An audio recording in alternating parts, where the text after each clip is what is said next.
Part 1. The Desperate Call. The three sons of Zephyros burned dimmer than they had in 1,000 years. Resonance of dawn light pressed her crystalline hand against the observation wall of the central Harmony Tower, and felt the growing cold seep through her translucent form. Where once the triple star system had blazed with golden fire, now only pale shadows of light remained. "The swarm has consumed nearly half of our primary star's energy," whispered echo of distant songs, her voice creating soft musical notes that hung in the air like silver bells. "Our calculations show complete stellar death within 40 rotations." Resonance turned from the window, her body shifting from deep blue worry colors to the sharp red of alarm. Around them the tower hummed with the desperate activity of the Zephyrian Collective's greatest minds. Beings of living crystal and captured starlight moved between floating data displays, their forms flickering as they processed information faster than their physical bodies could handle. The void swarm had appeared without warning 6 months ago. At first, the Zephyrians thought the dark shapes moving near their outermost star were simply another space-dwelling species seeking shelter. The collective had always welcomed travelers. Their philosophy taught that all life deserved protection and aid.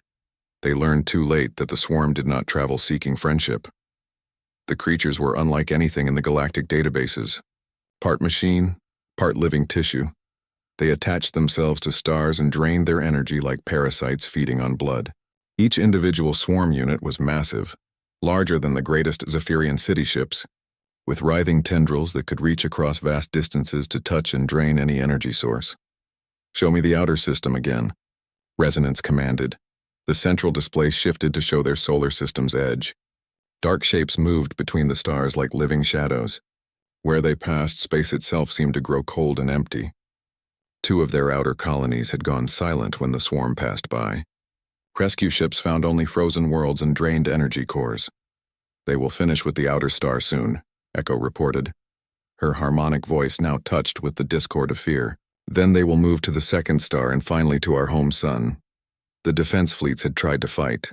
Elegant Zephyrian ships built to ride stellar winds and channel gravitational forces had met the swarm in battle. The results were devastating. The creatures seemed to absorb energy weapons, growing stronger with each attack. Physical projectiles passed through their shifting forms without effect. Worse, their draining tendrils could reach across space to touch the Zephyrian ships, stealing power from their cores and leaving them dead in space. "What word from the 4th Fleet?" Resonance asked. "Silent for 3 days," Echo replied. "We must assume they are lost." Resonance felt her light dim with sorrow. The 4th Fleet had carried 12,000 souls, including some of the collective's finest young warriors. Now they were gone, just like the 3rd Fleet and the 7th Fleet before them. "The Council has made their decision," announced a new voice. Harmony of spheres materialized in the chamber, his ancient form flickering between solid crystal and pure energy. As the eldest of the collective, his presence commanded immediate attention. "We will send the great call," he continued. "The emergency transmission to seek aid from beyond our borders." Resonance felt hope flutter in her crystalline heart. The Ethereal Guardians? The Ethereal Guardians were legend, spoken of in whispers across the galaxy. Ancient beings of pure energy who had existed since the universe was young. Some said they had been the first species to achieve true transcendence, leaving behind physical forms to become one with the cosmic forces themselves. Others claimed they were myths, stories told by desperate civilizations facing extinction. But the legends all agreed on one thing: the Guardians protected the innocent and answered calls for help from those who faced annihilation. "We have no choice," Harmony replied. "Our weapons cannot touch the swarm. Our shields cannot stop their draining touch. If the Guardians truly exist, they are our only hope." The collective's greatest linguists and transmissions experts had been working for days to craft the perfect message. It had to be precise, using the ancient ceremonial language that legends said the Guardians would recognize. Every word mattered. "The message is ready," Echo announced, gesturing to a floating display filled with complex symbols. "We call to the children of the gentle winds, asking them to aid the children of crystal light against the devourers of stars." Resonance studied the text. The ancient language was difficult, full of poetic phrases and symbolic meanings. The phrase "children of the gentle winds" was how the legends referred to the ethereal guardians. beings who rode the solar winds between stars and moved like whispers through space. "Is the translation accurate?" she asked. "We have checked it 17 times, Echo assured her, though the ancient tongue is challenging. Some phrases could have multiple meanings." The transmission array was already powering up.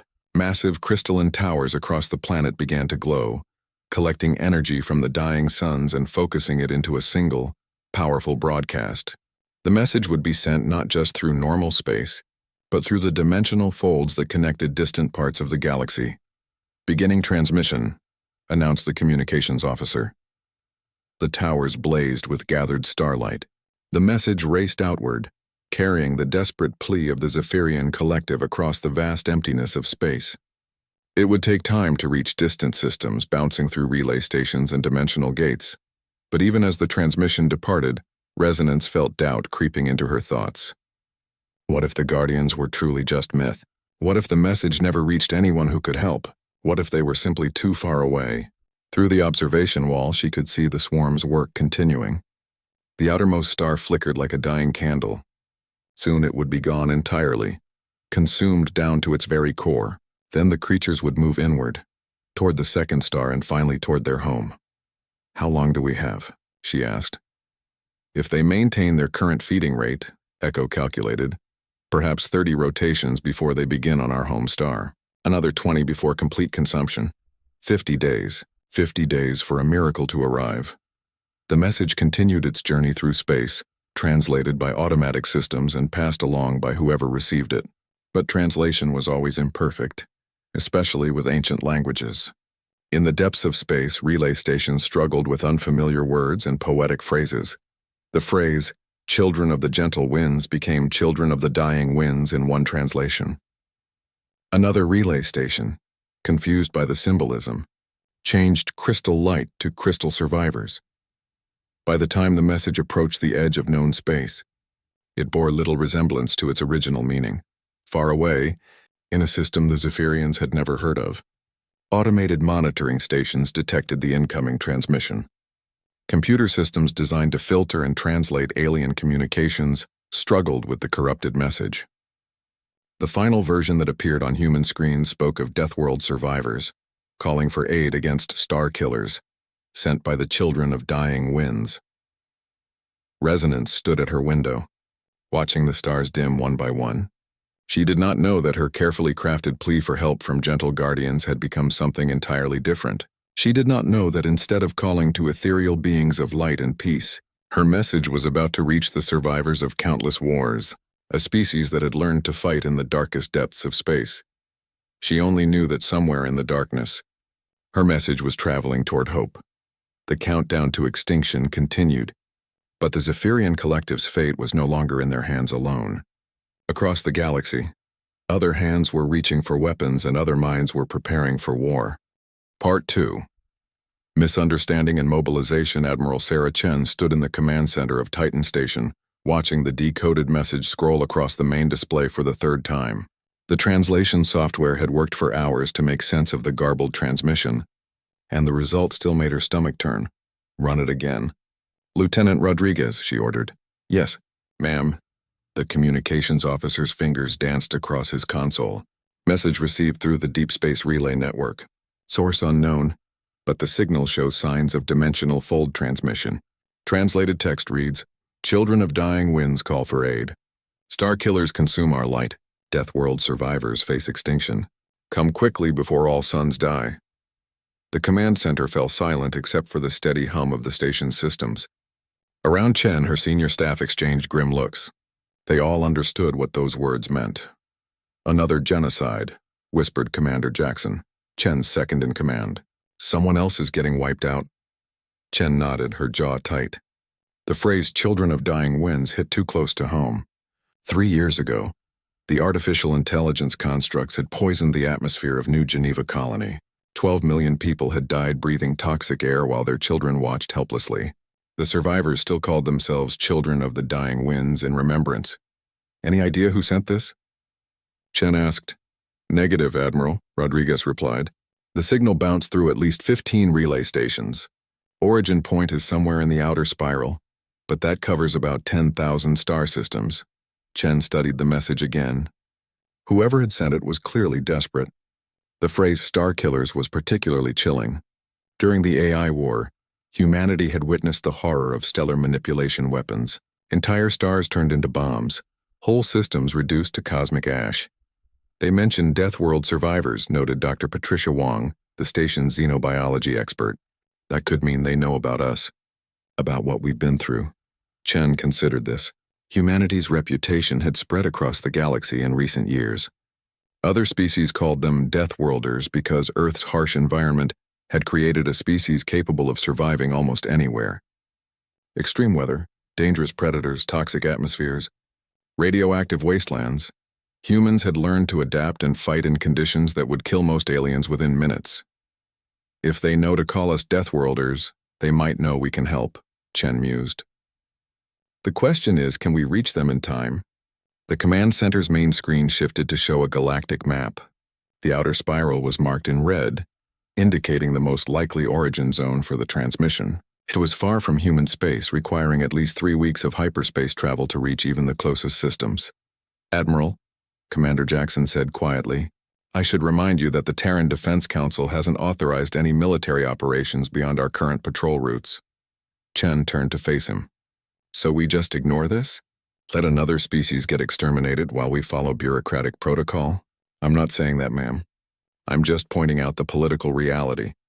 Chen had commanded fleet operations for 8 years, and she had seen too many atrocities to care much about political reality. The AI war had taught humanity hard lessons about the cost of inaction. When the constructs had first appeared, several alien species had refused to help Earth, claiming neutrality. By the time those same species realized the AIs threatened everyone, it was almost too late.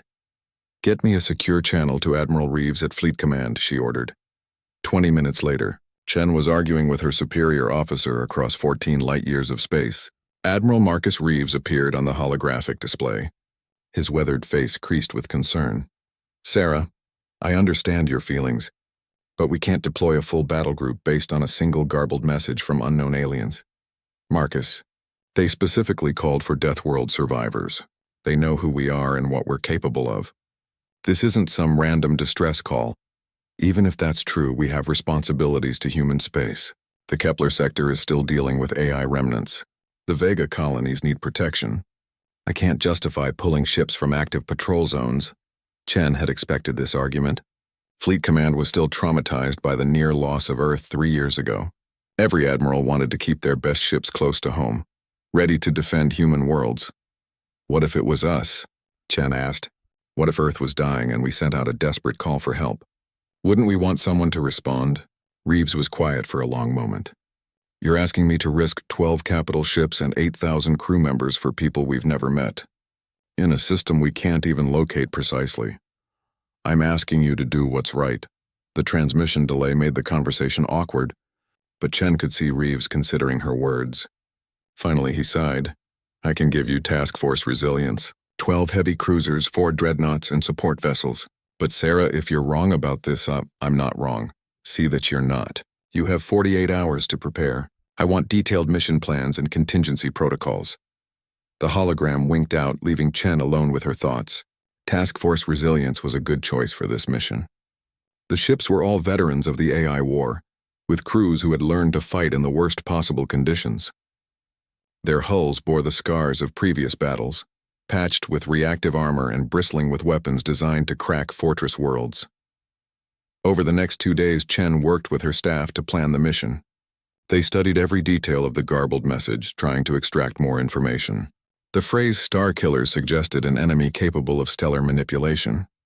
The reference to "all suns die" implied multiple star systems under threat. We're going in blind, Commander Jackson pointed out during one planning session. We don't know the enemy's capabilities, numbers, or objectives. We don't even know if the people who sent this message are still alive. We know enough, Chen replied. Someone is being exterminated and they asked for our help. That's all I need to know. The task force assembled at the edge of human space. 12 heavy cruisers floated in formation, their dark hulls reflecting starlight. The cruisers were workhorses of the human fleet, each one capable of reducing a small moon to rubble. Behind them, 4 dreadnoughts loomed like metal mountains, Their massive weapon arrays pointed toward deep space. Chen's flagship, the UNS Indomitable, had seen action in 7 major battles during the AI War. Its hull was a patchwork of original armor and battle repairs, giving it a scarred, intimidating appearance. The ship's crew of 600 had survived the siege of Luna, base and the desperate fighting around Jupiter's moons. All ships report ready for hyperspace. Transition, reported the fleet. Communications Officer Chen settled into her command chair and stared out at the stars. Somewhere in the darkness ahead, an unknown species was fighting for survival against an enemy that could kill stars. The human fleet might be their only hope. "Take us out," she ordered. The stars stretched into lines of light as Task Force Resilience vanished into hyperspace, racing toward a destiny none of them could imagine. Behind them, automated systems sent updates back to Fleet Command. Ahead of them lay the unknown, and whatever waited in the outer spiral. Chen did not know that the desperate message had been mistranslated multiple times. She did not know that she was racing to help delicate beings of crystal and light, creatures who would be terrified by the arrival of human warships. She only knew that someone had called for help and humanity had answered. The fleet disappeared into the cosmic void, carrying with it the hopes and fears of 8,000 human souls. In 3 weeks, they would arrive at their destination and discover that sometimes the wrong answer is exactly what the universe needs. Part 3. First Contact Horror. The hyperspace transition alarms echoed through the command deck of the UNS Indomitable as Task Force Resilience dropped back into normal space. Admiral Chen gripped her command chair as the ship's artificial gravity fluctuated during the dimensional shift. Around her, officers quickly began checking their stations and reporting system status. "Hyperspace transition complete," announced Lieutenant Rodriguez. "All ships report successful emergence. We are at the edge of the target system." Chen looked at the main display as sensors began painting a picture of their destination. What she saw made her breath catch in her throat. The system contained 3 stars arranged in a tight orbital pattern, but something was terribly wrong. The outermost star flickered weakly, its light dim and unstable. Dark shapes moved around it like insects feeding on a dying animal. Even from this distance, the human sensors could detect massive energy drains pulling power from the star's core. "My God," whispered Commander Jackson. "They're actually killing the star." The sensor readings got worse as the computers processed more data. The second star showed similar signs of energy drainage, though less severe. Only the innermost star still burned with normal intensity. But even it showed fluctuations that suggested the feeding process had begun. "Admiral," called Chief Science Officer Martinez, "I'm detecting artificial structures throughout the system. They appear to be under attack." The main screen shifted to show closer sensor readings. Scattered around the 3 stars were what looked like the most beautiful spacecraft Chen had ever seen. They were elegant things, all flowing curves and translucent materials looking more like works of art than military vessels. Many of them were dark and lifeless, floating dead in space. "Are those the people who sent the message?" Chen asked. "Unknown, ma'am. The ship designs don't match any species in our database." As the human fleet moved deeper into the system, more details became clear. Orbital platforms around the second star were under assault by creatures that defied easy description. Each attacker was enormous, larger than any human space station, with writhing tentacles that stretched across thousands of kilometers. They seemed to be part machine and part living tissue, pulsing with stolen energy. "Target analysis complete," Martinez reported. "The attacking entities appear to be some form of biomechanical hybrid. They're using energy-draining appendages to feed directly from stellar cores and artificial power sources." Chen studied the tactical display.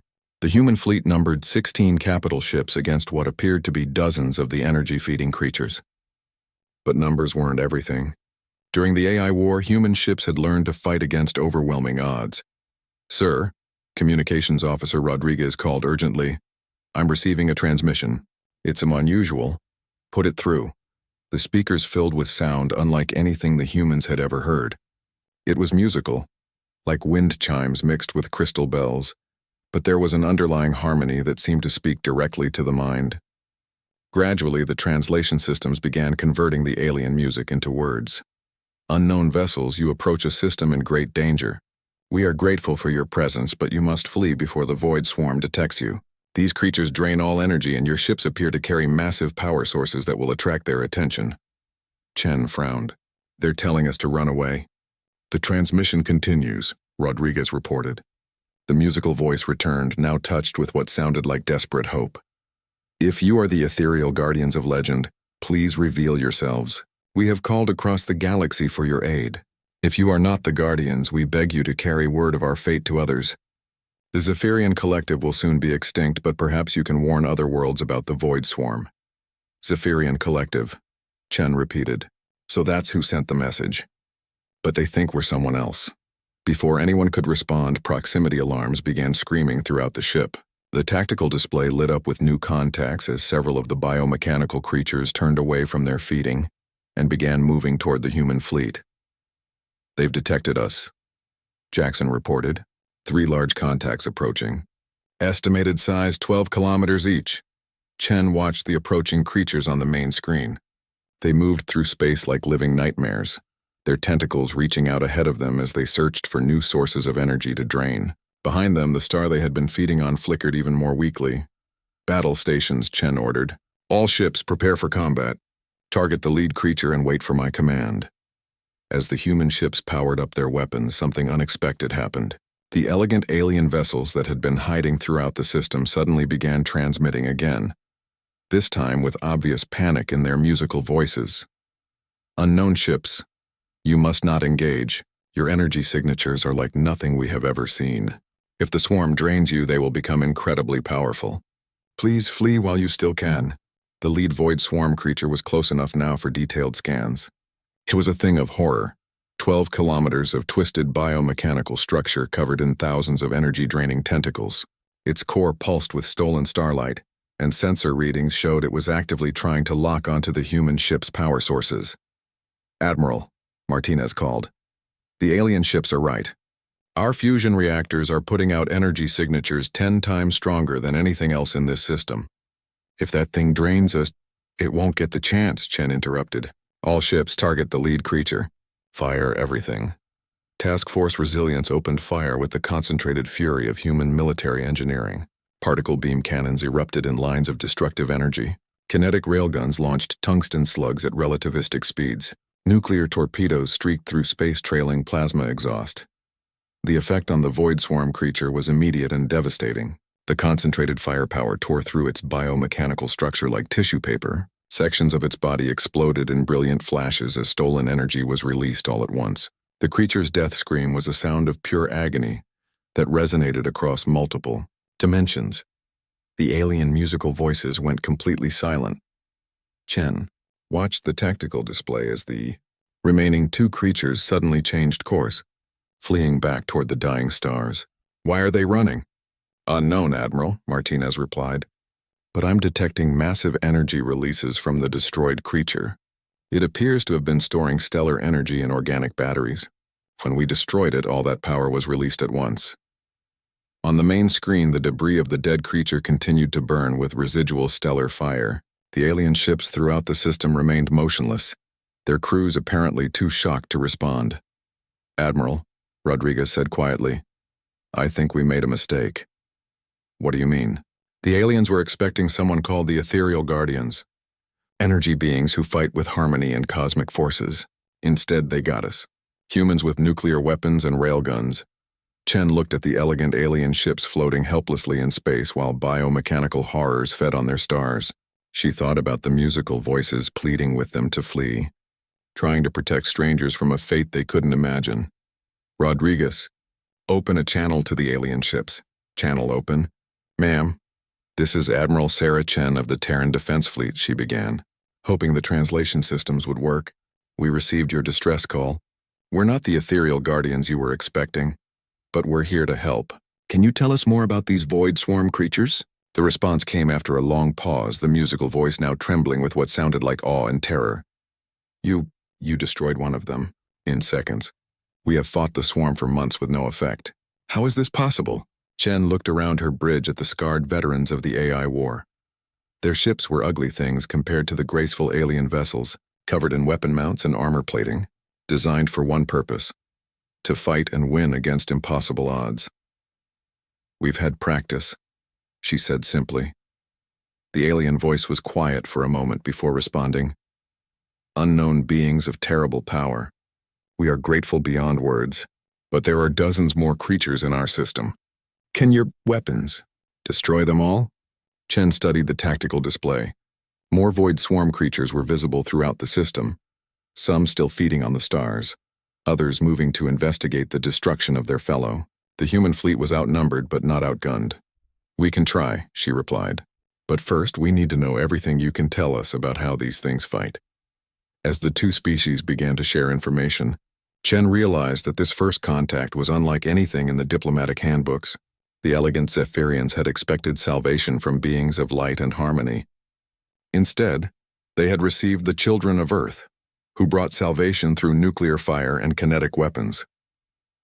Sometimes, she reflected, the universe had a twisted sense of humor. Part 4. The swarm arrives. Resonance of Dawnlight watched from her ship as the terrible metal vessels of the humans formed battle lines in space. Each human ship bristled with weapons that hurt to look at, radiating energy signatures that made her crystalline form ache. These were not the gentle ethereal guardians she had prayed would answer their call. Their weapons are so violent, whispered echo of distant songs from beside her. How can beings create such instruments of destruction? Through their ship's harmonic sensors, they could feel the humans' emotional states. The alien minds burned with controlled fury and grim determination. Where Zephyrian thoughts flowed like music, human thoughts felt like hammers striking metal. It was terrifying and fascinating at the same time.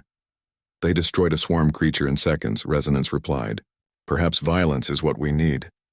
Admiral Chen's voice reached them through the translation systems, the words harsh and direct compared to Zephyrian musical speech. We've studied your tactical data. The swarm creatures avoid energy weapons because they can absorb that type of attack. They're vulnerable to kinetic impacts and nuclear explosions because those cause physical damage faster than they can adapt. Resonance touched her ship's communication array. We understand, Admiral Chen. But you must know that more creatures are coming. The primary swarm is emerging from our dying star. On the human ship's sensors, new contacts began appearing. The main body of the void swarm had finished feeding on the outermost star and was now moving toward the second sun.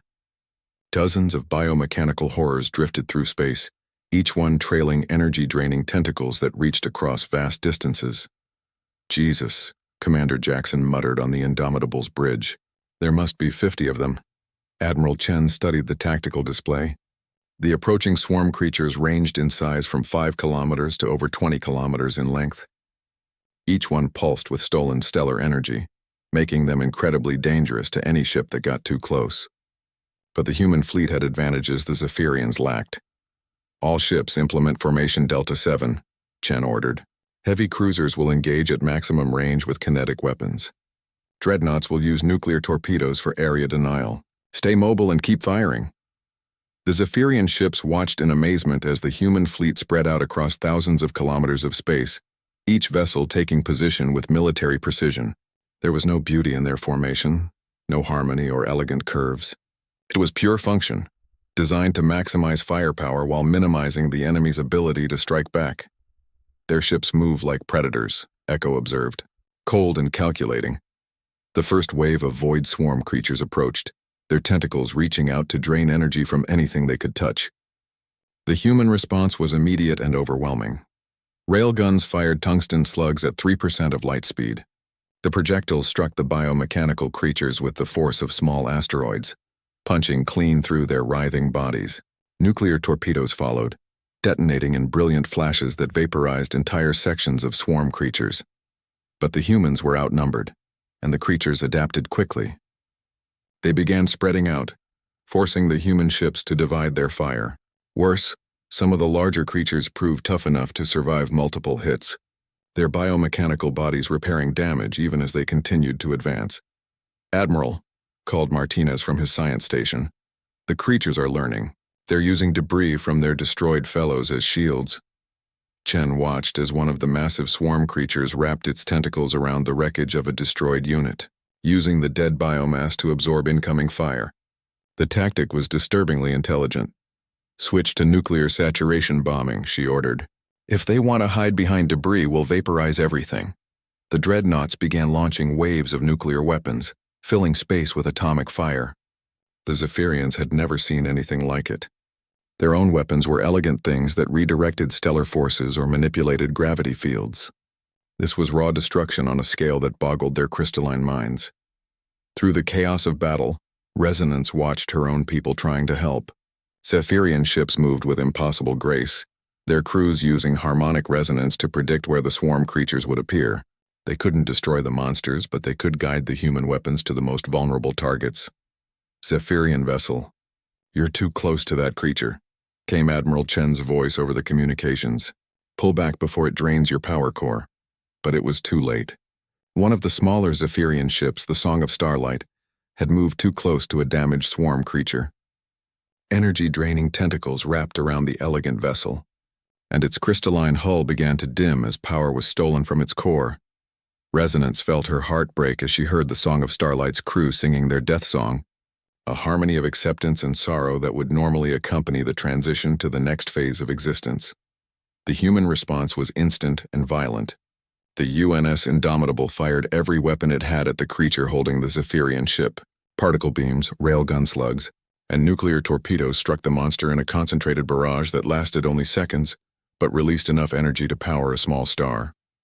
The swarm creature disintegrated completely, its biomechanical structure unable to withstand such focused destruction. The Song of Starlight fell free, its hull dark but intact. "All Zephyrian vessels maintain safe distance," Chen ordered. "We'll handle the close combat. You provide targeting data and coordinate evacuations." The battle continued for 3 hours. Human ships darted through space like angry wasps, striking at the swarm creatures with weapons that turned matter into energy. The Zephyrians watched in awe and horror as these strange aliens fought with a ferocity that seemed to come from their very souls. "They fight like the universe itself is their enemy," Echo whispered. "Perhaps it has been," Resonance replied, watching a human heavy cruiser ram itself into a wounded swarm creature rather than let it escape. The ship's crew ejected in escape pods just before impact, and the resulting explosion destroyed both vessels. As the battle reached its climax, something unexpected happened. The remaining swarm creatures began to retreat, pulling back toward the dying stars. They had fed on stellar energy for eons, growing stronger with each world they consumed, but they had never faced an enemy that could destroy them faster than they could adapt. "They're running," Jackson reported with disbelief. "The swarm creatures are actually retreating." Admiral Chen felt no satisfaction in the victory. 7 human ships were damaged, 1 was completely destroyed, and hundreds of crew members were dead or wounded. But they had saved the Zephyrian system, and proved that the Void Swarm could be defeated. "Admiral Chen," came Resonance's musical voice over the communications, "we owe you a debt that can never be repaid. Your people have saved our entire civilization." Chen looked out at the elegant alien ships floating among the debris of battle. The Zephyrians were nothing like humans. They were beings of art and music, creatures who built ships that looked like sculptures and fought with harmony instead of violence. But they had asked for help and humanity had answered. "No debt," Chen replied. "We've all lost too much to the darkness. Sometimes you need people who know how to fight back." As rescue operations began throughout the system, both species started to understand each other better. The humans learned that the Zephyrians' apparent fragility hid incredible courage.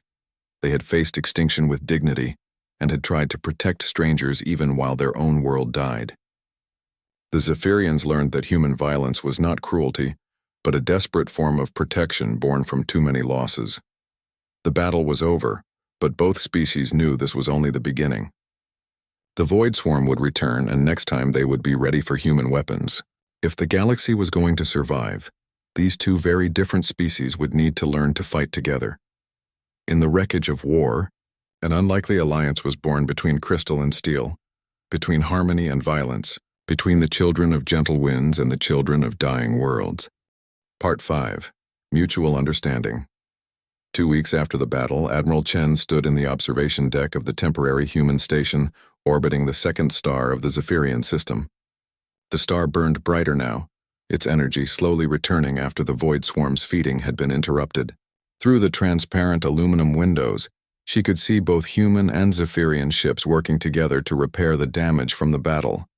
The sight still amazed her. Human engineering vessels, boxy and practical, worked alongside Zephyrian craft that looked like flowing works of art. The two species had found ways to cooperate despite their vast differences, combining human industrial efficiency with Zephyrian harmonic manipulation techniques. "Admiral," came a musical voice behind her. Chen turned to see Resonance of Dawn Light approaching, her crystalline form shifting through colors that indicated deep gratitude mixed with lingering worry. "Hello, Resonance. How are the repairs to your homeworld's orbital platforms progressing?" "Better than we dared hope," the Zephyrian replied, her harmonic speech now familiar to Chen after weeks of daily meetings. "Your people's fabrication technology is remarkable. What would have taken us years to rebuild you accomplish in days." Chen nodded. Human industrial capacity had always been impressive, a byproduct of living on a world where nature constantly tried to kill you. Humans had learned to build things quickly, efficiently, and tough enough to survive almost anything. "Your harmonic engineering is pretty impressive too," Chen said. "My chief engineer is still trying to figure out how your people can strengthen metal just by singing to it." Resonance's form flickered with what Chen had learned was amusement. "It is not magic, Admiral. We simply encourage the atomic structure to align in more stable patterns. Your material science could benefit from understanding harmonic resonance principles." It was typical of their conversations now. The Zephyrians possessed technologies that seemed impossible to human minds, based on principles of harmony and cosmic resonance that human science barely understood. The humans in turn had weapons and industrial techniques that the Zephyrians found both terrifying and marvelous. "Have you heard anything from the deep space monitoring stations?" Chen asked. Resonance's colors shifted to worry patterns. "3 systems have gone silent in the past week. The void swarm is spreading, and now they know that conventional energy weapons cannot stop them. They will adapt, evolve new defenses." Chen had been thinking about the same problem. The victory here had been decisive, but it wouldn't remain that way. The swarm was intelligent, capable of learning from defeat. Next time they encountered human forces, they would be prepared. "That's why we need to work together," Chen said. "Humans can provide the firepower, but we need Zephyrian sensors and coordination to track the swarm across multiple systems." "You are suggesting a permanent alliance?" "I'm suggesting we save the galaxy." Through the observation deck's windows, they could see the ongoing cooperation between their species. Human Marines trained alongside Zephyrian warriors, learning to fight in zero gravity using harmonic weapons that disrupted biomechanical nervous systems. Zephyrian technicians worked with human engineers to design new sensor arrays that could detect swarm creatures across vast distances. The cultural exchange was fascinating and sometimes hilarious. Human soldiers, used to barking orders and direct communication, struggled to adapt to Zephyrian musical language where every word carried emotional undertones. Zephyrian crews found human efficiency impressive, but were often shocked by the casual violence of human training methods. "Your people scare us," Resonance admitted, "but I begin to understand why. You have seen too much death, lost too many worlds. Violence is how you process grief." Chen considered this. The AI war had indeed traumatized humanity. Entire colonies had been wiped out. Billions of people killed by machines that felt no emotion. Humans had learned to fight with desperate fury, because it was the only way to honor their dead. "Your people inspire us," Chen replied. "You faced extinction with dignity. Even while your stars were dying, you tried to protect strangers. That takes a different kind of courage than anything we know." A soft chime indicated an incoming transmission. Chen touched the communication panel, and Commander Jackson's face appeared on the holographic display. "Admiral, we're receiving a priority message from Fleet Command. The Kepler Defense Force has detected swarm activity near the edge of human space. They're requesting immediate assistance." Chen felt her blood turn cold. The swarm had found humanity. "How many creatures?" she asked. "At least 20 confirmed contacts, possibly more. They appeared out of dimensional fold space 6 hours ago, and are heading for the Kepler colony worlds." Resonance moved closer to the display, her crystalline form radiating alarm. 20 creatures could drain the energy from an entire solar system. "Your colonies won't survive without help," Chen finished. "Jackson, prepare the fleet for immediate departure. We leave within the hour." "Yes, ma'am." "What about our commitments here?" Chen looked at Resonance, then back at Jackson. "We're taking our allies with us." Resonance's form flashed through several emotional colors before settling on determined resolve. "Admiral, the Zephyrian collective will stand with humanity. Our ships may not have your weapons, but we can provide sensor support and harmonic disruption of swarm nervous systems. Are you sure? This won't be like the battle here. We'll be protecting human worlds, fighting on our terms. You came to our aid when we were strangers, Resonance replied. Now we are no longer strangers. The galaxy is large enough for many different kinds of life, but only if we protect each other. An hour later, the combined fleet departed the Zephyrian system. 20 human ships and 15 Zephyrian vessels jumped into hyperspace together, their crews united by shared purpose despite their vast differences. The journey to human space took 4 days. During the trip, both species continued learning from each other. Human tacticians studied Zephyrian coordination techniques, discovering that harmonic communication could allow fleet-wide tactical updates in real time. Zephyrian warriors learned human close combat methods, finding that sometimes brute force was more effective than elegant technique. When they emerged at the edge of the Kepler system, they found a nightmare in progress. The Void Swarm had already begun feeding on the system's primary star, and several colony worlds had gone dark. But this time the swarm creatures had adapted. They moved in coordinated formations, used destroyed ships as shields, and seemed to have developed resistance to nuclear weapons. They learned from our last encounter, Chen observed grimly. Then we must learn as well, Resonance replied. Admiral, our harmonic sensors show that the creatures communicate through bioelectric fields. If we can disrupt those signals, they'll lose coordination, Chen finished. Can your ships generate the right harmonic frequencies? We can try, but you will need to protect us while we work. Harmonic disruption requires us to get very close to the swarm creatures. Chen looked at the tactical display. It would be the most dangerous operation either species had ever attempted. Human ships would have to get between the Zephyrian vessels and the swarm, using their own hulls as shields while their allies tried to jam the creatures' communications. All ships, she announced over the fleet communications. This is Admiral Chen. Today we fight not just for human colonies or Zephyrian worlds, but for the right of all species to exist in this galaxy. Show them what happens when the children of crystal and the children of steel fight as one. The combined fleet advanced into battle, harmony and violence working together for the first time in galactic history. Human weapons provided the killing power while Zephyrian harmonics disrupted enemy coordination. Ships from both species protected each other, their crews learning to trust beings who were utterly unlike themselves. As the battle raged around Kepler's dying star, Chen realized that the translation error that had brought them together was perhaps the greatest mistake in galactic history. The Zephyrians had called for ethereal guardians of light and received brutal warriors of steel and fire. But sometimes the wrong answer was exactly what the universe needed. The Void Swarm had expected to find scattered, isolated species that could be consumed one system at a time. Instead, they found something new: cooperation between radically different forms of life, species that could combine their strengths and cover each other's weaknesses. The galaxy would never be the same. And perhaps, Chen thought as she watched crystal and steel fight side by side, that was exactly what it needed. In the depths of space, an alliance was born that would echo across the stars for generations to come. The children of gentle winds and the children of dying storms had found each other at last, and together they would light the darkness with both harmony and fire.